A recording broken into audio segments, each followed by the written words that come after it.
Hospital errors are unfortunately really common, like millions of times a year. Somebody will get the wrong medicine, they'll fail to get the right kind of some other treatment, they'll get an infection because the doctor or nurse hasn't washed their hands, they'll get a blood clot that can kill them if it goes to their lungs.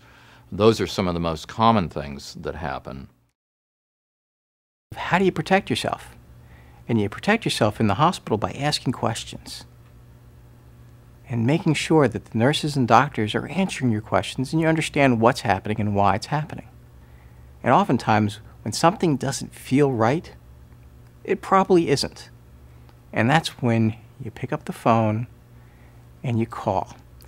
In the hospital, it might be to your spouse or your parent to come in and see what's happening.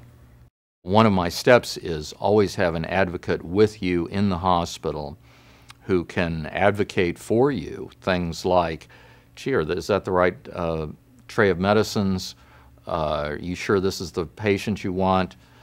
You'd be amazed how, hospitals are busy places. They mix up patients all the time. But it's also the job of the advocate to make sure that you don't just drop between the cracks and be treated like some other anonymous patient that they're, trying to push out the door. You got to be taken seriously. Having a broad experience of going up against all the major hospitals in this area of the country, all the big players in Washington, D.C., Virginia, Maryland, Baltimore, all that gives us the experience and the confidence to know what we're going to face the next time around, and to have the kind of reputation that the defense bar knows us and they know how serious we are and how hard we work, and we can get better results that way.